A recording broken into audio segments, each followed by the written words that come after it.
The restaurant was calm in the way late-night places usually are. Soft music played in the background. A few scattered tables. Low voices. No drama. In the corner, near the wall, sat a man who didn't draw attention to himself at all. Steven Seagal. No flashy clothes. No bodyguards. No loud conversations. Just a quiet man, sitting alone, sipping his drink, eyes relaxed, almost distant. To anyone else, he looked ordinary. Too ordinary. That's why no one noticed him when the door suddenly swung open. A group of men walked in together. Loud. Confident. The kind of confidence that doesn't ask for permission. Expensive jackets. Heavy footsteps. The room felt different the moment they entered. People looked down at their plates. The staff stiffened. Everyone knew these weren't men you casually crossed. The Mafia had arrived. They laughed loudly, scanned the room, and immediately began asserting control, taking space, pushing chairs aside, acting like the place belonged to them. Their eyes moved from table to table, measuring people. Then one of them noticed the quiet man in the corner. Alone. Silent. Unbothered. That didn't sit well with them. The leader smirked and leaned toward his crew. He nodded in Steven's direction, as if to say, "Look at this guy." A couple of them chuckled. To them, silence looked like weakness. Steven didn't react. Didn't look up. Didn't shift in his seat. And somehow that made things worse. One of the men deliberately brushed past his table, bumping into it just hard enough to spill a drink slightly. A test. A challenge.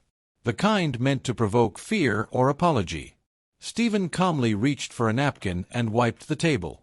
No words. No anger. No eye contact. The Mafia men paused. That wasn't the reaction they expected. Most people would panic. Apologize. Look nervous. Steven did none of that. He sat there, composed, almost indifferent, like none of this mattered. And in that moment, without realizing it, they made their first mistake. Because the most dangerous people in the room are never the loudest ones. They're the ones who stay quiet, while everyone else underestimates them. And the men standing there had no idea that the calm, silent man they chose to mess with was about to become the worst mistake of their lives. The silence didn't last long. One of the men, the youngest, the loudest, circled back toward Steven's table. He picked up the half-spilled glass, sniffed it, then placed it back down with a smirk. "Careful," he said loudly, making sure the entire room could hear. "You almost made a mess." A few of the others laughed. Steven didn't look up. That calm, unreadable stillness was starting to irritate them. It wasn't fear. It wasn't submission. It was something else, and they couldn't stand it. The leader pulled out a chair from a nearby table and dragged it across the floor, the sound screeching through the room. He sat down across from Steven without asking, invading his space completely. "You always this quiet?" the man asked, leaning forward. "Or you just don't speak the language?" More laughter. Steven slowly raised his eyes. Not sharply. Not aggressively. Just enough to acknowledge the man's presence. His face remained relaxed, almost bored. "I'm fine," Steven said calmly. 2 words. Nothing more. That should have been the end of it. But men like these don't stop when they sense restraint. They stop when they sense fear. And Steven showed none. Another man stepped closer, resting his hand on the table, fingers spread wide. "You're sitting in a bad spot," he said. "This is our area." Steven glanced at the hand on the table, then back at the man's face. "I was here first," he replied. Still calm. Still controlled. The air shifted. Nearby diners froze, forks halfway to their mouths. A waitress hesitated behind the bar, pretending not to watch while watching everything. No one intervened. No one ever did in situations like this. The leader chuckled softly, shaking his head. "You've got confidence," he said. "Confidence without backup gets people hurt." Steven leaned back slightly in his chair, as if adjusting for comfort rather than danger. "I'm not looking for trouble," he said. "But trouble," the leader replied, smiling thinly, "has a way of finding people who sit alone." For a moment, it looked like Steven might finally stand up. The room held its breath. Instead, he calmly reached for his drink and took a slow sip. That was the moment the men around him misunderstood completely. They saw it as disrespect. One of them scoffed. "Look at this guy," he said. "Doesn't even know when to be scared." The leader raised a hand, signaling his men to relax, but his eyes stayed locked on Steven's. Something about this man bothered him. Something didn't add up. Steven wasn't trembling. He wasn't defensive. He wasn't trying to leave. He was choosing to stay. And that choice, quiet, deliberate, made the situation far more dangerous. "Before this goes any further, let me ask you something. First, what city and country are you watching this from? Drop it in the comments. Now be honest with yourself. If I were sitting there alone, with men like that surrounding me, my instincts would be screaming. My mind would be racing. I'd be thinking, do I stand up and risk escalation? Do I apologize just to get out safely? Or do I stay calm and hope they back off? I know myself, I'd probably want to leave. Fast. But Steven didn't. So now I want you to put yourself in that chair." The leader finally stood up, slowly, deliberately. He straightened his jacket and looked down at Steven. "You know," he said, "people like you usually don't last long in places like this." Steven met his gaze. Calm. Unflinching. "Then you should probably move on," Steven replied. "I'm enjoying my evening." That did it. One of the men laughed loudly, but there was no humor in it. "You hear this guy? He's enjoying himself." Steven stood up, not suddenly, not aggressively. Just smoothly, like a man stretching his legs. For the first time, he was fully upright. And for the first time, the height difference became obvious. So did the stillness in his posture. He wasn't puffing his chest. He wasn't clenching his fists. He was balanced. Grounded. The leader took a half step back before he even realized he'd done it. Steven didn't move closer. Didn't threaten. Didn't raise his voice. He simply said, "You don't want this to go any further." The words were quiet, but they carried weight. The room fell silent again. And in that silence, something dangerous began to grow, not anger, not fear, but realization. Because the men standing there were starting to sense it.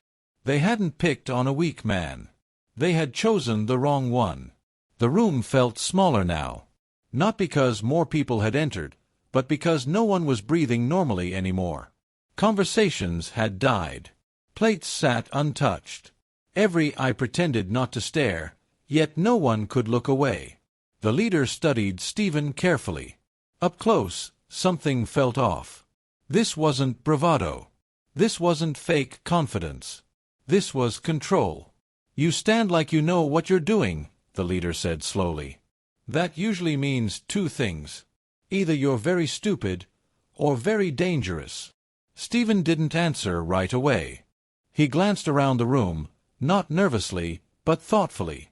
Like a man checking exits out of habit, not fear. Then he looked back at the leader. "I don't need to be dangerous," Steven said. "I just need you to leave me alone." The words landed heavier than a threat. One of the men scoffed. "You hear this guy," he said. "He talks like he's in charge." Another stepped closer, close enough that Steven could smell the alcohol on his breath. "You think you can tell us what to do?" Steven didn't flinch. Didn't lean back. Didn't square up. Didn't raise his hands. He simply stood there, balanced, relaxed, unmoving. That stillness was unsettling. The leader noticed it too. The way Steven's shoulders were loose. The way his feet were placed, not randomly, but deliberately. The way his eyes never darted, never searched for reassurance. This wasn't the posture of a cornered man. This was the posture of someone waiting. "Sit down," the leader ordered quietly, "before you embarrass yourself." Steven shook his head once. Slow. Controlled. "I'm not embarrassed," he said. That was when the line was crossed. One of the men reached out and grabbed Steven's sleeve. Not hard, not yet, but possessive. A message more than an attack. "Sit," the man repeated. The moment his fingers closed around the fabric, everything changed. Steven looked down at the hand. Then back up. His voice didn't rise. It didn't harden. It almost softened. "Don't touch me," he said. There was no anger in it. Just certainty. The man laughed. "Or what?" Steven didn't answer. And for the first time since this started, the leader felt something he didn't like. Uncertainty. "Let me pause here and ask you something, because this is where everything shifts. If I were standing there, with someone grabbing my sleeve like that, I know exactly how I'd feel. My adrenaline would spike. My chest would tighten. I'd want to react, maybe shove him away, maybe shout, maybe do something stupid in the heat of the moment. Most people would. But Steven didn't. If I were in his place, I'd probably already be in trouble, because fear and ego don't mix well. So now I want you to put yourself there." The man tightened his grip slightly, testing him. Steven exhaled. Slowly. Almost like a teacher disappointed in a student. "I warned you," Steven said. That was when the leader finally stepped in, raising his hand. "Let go," he snapped. The man hesitated, then released Steven's sleeve. For a split second, it looked like things might de-escalate. But damage had already been done. "You see," the leader said, lowering his voice, "you don't get to tell us what to do. Not here." Steven adjusted his jacket calmly, smoothing the fabric where it had been grabbed. "You already did what you shouldn't have," Steven replied. "You should walk away now." The leader stared at him, searching, finally, for fear.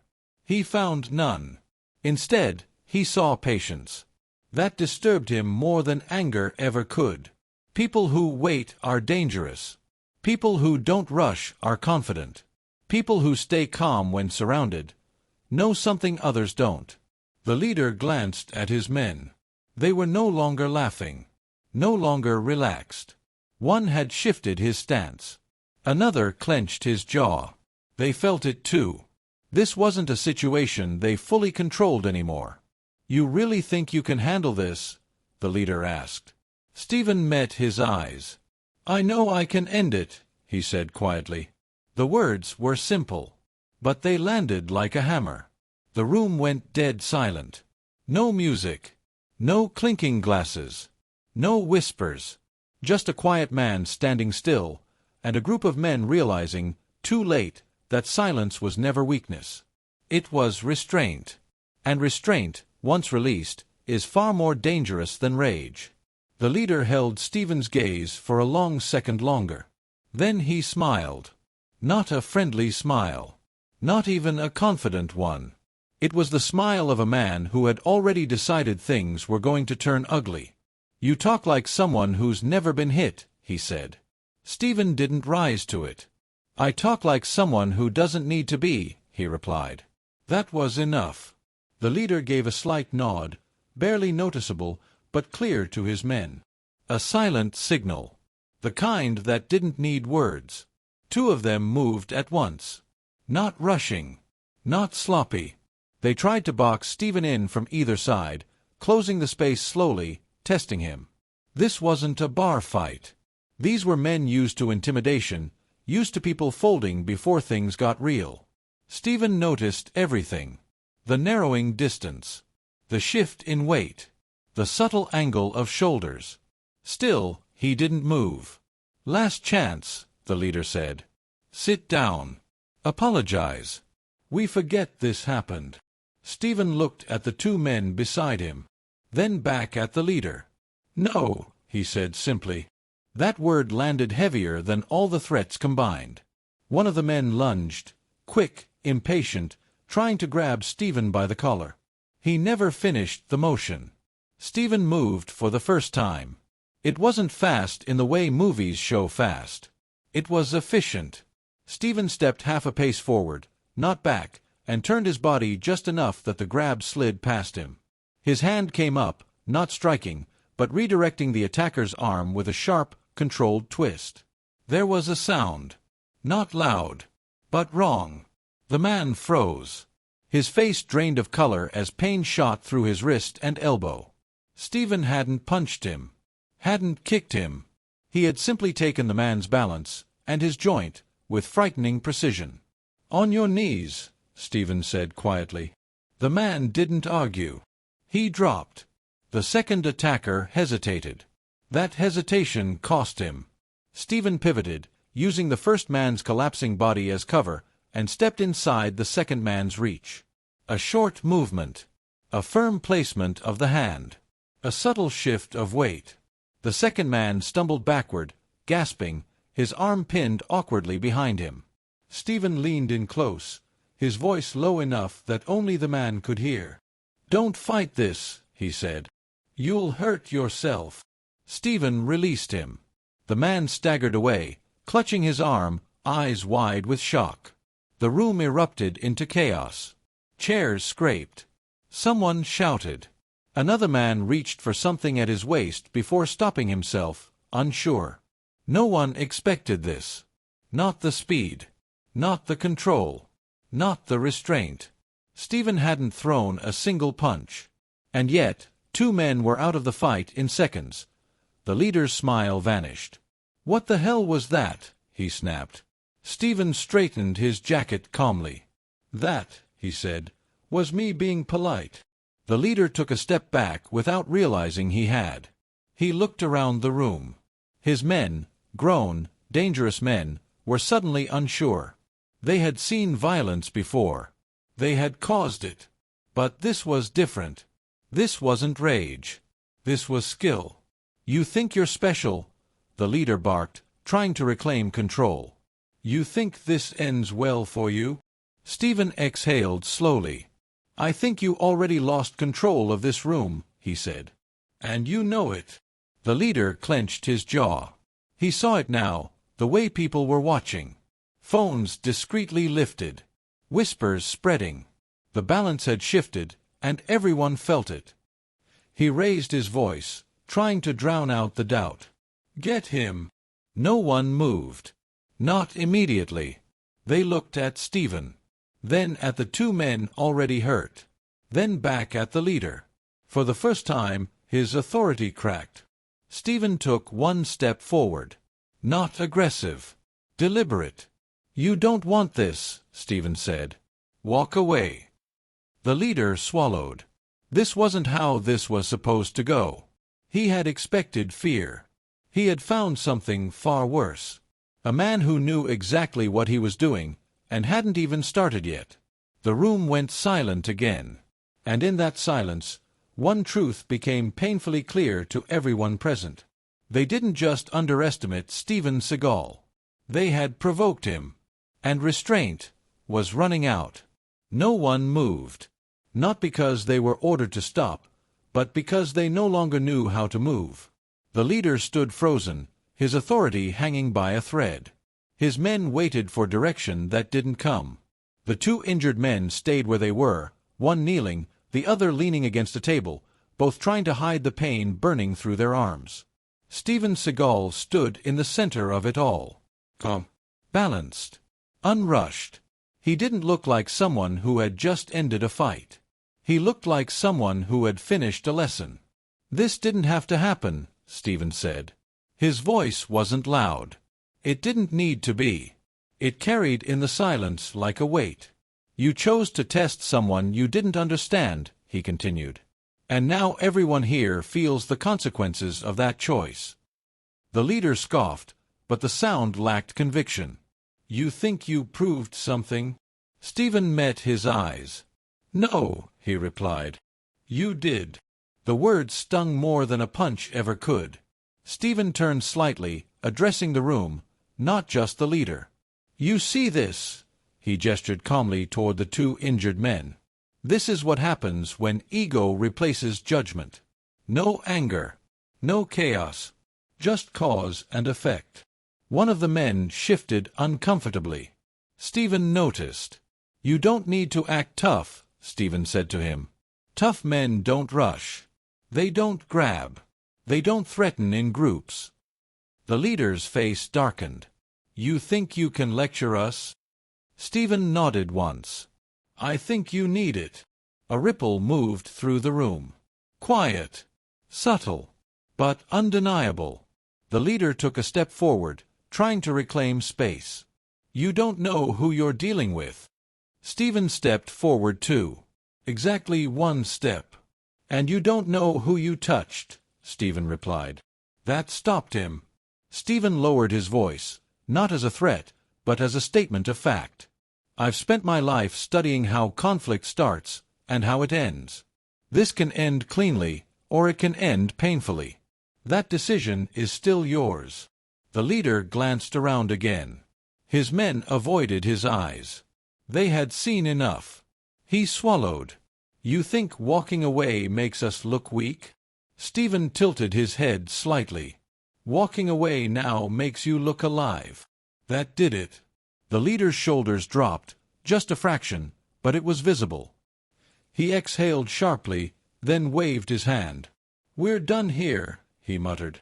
No one argued. One by one, the men backed away, helping the injured, muttering under their breath. Chairs were pushed back. Space reopened around Steven.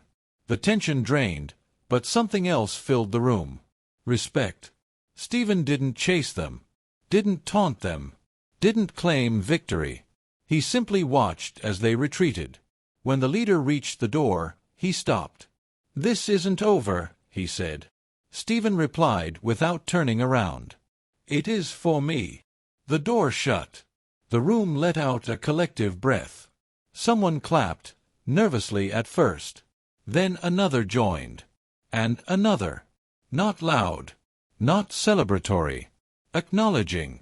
Steven raised a hand slightly. The clapping stopped. "This wasn't about winning," he said. "It was about not becoming what they wanted me to be." People nodded. They understood. "Let me ask you something now, and be honest. If I were in that room, after seeing what just happened, I know exactly what I'd be thinking. I'd be asking myself how close I've come, at some point in my life, to letting anger make my decisions for me. How many times ego almost dragged me into a situation that could have ended badly. If I were Steven, I might have wanted to push further, to prove more, to dominate the moment. But he didn't. So here's the real question for you. If you were in his place, after stopping them, would you have walked away, or gone further?" Steven picked up his drink, now warm, and took a slow sip. Nothing about him changed. No shaking hands. No heavy breathing. No victory smile. Just composure. That was what stayed with people long after the men were gone. Because anyone can win a fight. Very few can win a moment, and leave with their dignity untouched.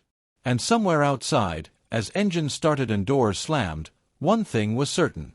The men who had walked away would never forget the quiet man they tried to break. And how badly they failed. The door had barely stopped swinging when the atmosphere changed again. Not relaxed. Aware. People were still whispering, still replaying what they had just seen in their minds. The kind of silence that follows something unforgettable. Phones were no longer hidden. A few people openly checked their screens, scrolling, replaying short clips that were already being shared. Steven noticed, but didn't react. He returned to his seat calmly, as if nothing unusual had happened. He adjusted the chair, placed his hands on the table, and waited. That was when another presence entered the room.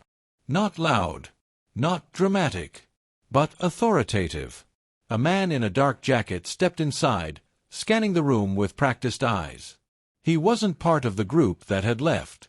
He wasn't a bystander either. His posture gave him away, law enforcement or close enough. He approached Steven. "Sir," the man said carefully, "are you all right?" Steven looked up. "I'm fine." The man nodded, glancing briefly at the two injured men still being attended to. "Mind telling me what happened?" Steven didn't embellish, didn't accuse. didn't dramatize. They confronted me, he said. I asked them to leave me alone. They didn't. The man studied Steven more closely now. Not suspicious, curious. You handled yourself professionally, he said. Steven gave a faint smile. I've had practice. That answer lingered. The man hesitated, then asked quietly, May I ask what you do for a living? Steven paused. I study conflict, he said, and how to end it without unnecessary damage. The man blinked. Once, twice. Then recognition flickered. You're Steven Seagal, he said slowly. Steven didn't correct him, didn't confirm it either. The man straightened immediately, his tone shifting, not to admiration, but understanding. I should have known, he murmured. Words spread fast. Whispers became murmurs. Murmurs became certainty. That wasn't just some quiet man. That was someone who knew exactly how violence worked, and how to stop it cold. The man lowered his voice. Backups on the way. Just protocol. You're not in trouble. Steven nodded. I understand. Across the room, people watched differently now. Not impressed. Not excited. Respectful. Let me stop here, because this moment hits differently. If I were standing there, and someone like that official suddenly recognized who I was, I'd feel two things at once. Relief and exposure. Relief that the situation was finally understood. Exposure because now everyone knows what I'm capable of. And honestly, if I were Steven, I might have wanted to explain myself. Clear the air. Say something to justify what just happened. But he didn't. So here's what I want you to think about. If you were in his place, once your identity was revealed, would you explain yourself, or stay silent and let your actions speak? Sirens approached in the distance, but they never screamed. They arrived calmly. Two officers entered, assessed the situation, spoke briefly with a man in the jacket. Steven answered questions simply. No complaints filed. No demands made. No names dropped. One of the officers glanced at him. You could press this further. Steven shook his head. They already learned what they needed to. The officers exchanged a look. That wasn't something they heard often. The injured men were escorted out. Not arrested, but warned. Firmly. The kind of warning that stays with you. When it was over, the room felt lighter. People returned to their tables, but nothing felt normal anymore. Conversations shifted. Voices softened. Steven stood to leave. As he headed toward the exit, someone spoke up. Thank you. He stopped. A woman stood near the bar, her voice steady but emotional. For not making it worse. Steven inclined his head slightly. That's always the goal. Outside, the night air was cool. Steven paused, breathing it in. He hadn't come looking for conflict. He never did. But he understood something most people didn't. Conflict doesn't care what you want. It only cares what you're ready for. And tonight, a group of men learned a lesson they would carry for the rest of their lives. Silence can be strength. Restraint can be dominance. And the quietest man in the room is often the most dangerous, because he chooses when not to act. Steven walked away unnoticed by most, but remembered by all. By the next morning, the story was everywhere. Not because Steven wanted it to be, but because moments like that don't stay hidden anymore. Short clips had surfaced overnight. Shaky phone footage. Low audio. But clear enough to show one thing unmistakably. A group of men tried to intimidate a quiet stranger. And failed. Comment sections exploded. People didn't argue about who won. They talked about how it was handled. No shouting. No unnecessary violence. No ego. Just control. Security experts weighed in, pointing out the efficiency of Steven's movements. Former officers commented on the discipline it takes not to escalate when provoked. Martial artists broke down the techniques frame by frame, not in awe of power, but precision. And then came the other discussion. restraint. That's what real strength looks like. He didn't dominate them, he educated them. Anyone can throw punches. Very few can walk away. The men who caused the incident didn't speak publicly. They didn't need to. People close to the situation said they were warned, formally and informally. Doors quietly closed to them. Invitations stopped coming. Respect they once relied on evaporated. No courtroom drama. No headlines about arrests. Just consequences. Steven, on the other hand, said nothing. No interviews. No social media posts. No victory lap. When asked later by someone close to him why he stayed silent, his answer was simple. Because the lesson wasn't for me. That silence did more than any statement ever could. The clip continued circulating, not as entertainment, but as a reminder. A reminder that strength doesn't announce itself. That danger doesn't always raise its voice. And that the worst mistake you can make is assuming calm means weak. People who watched the video began asking themselves uncomfortable questions. How often do we misjudge people? How often do we provoke without understanding? How often does ego push situations past the point of return? Steven returned to his life unchanged. Same routines. Same quiet demeanor. Same discipline. But the people who witnessed that night, both in person and online, carried it with them. Because stories like this aren't about one man. They're about choice.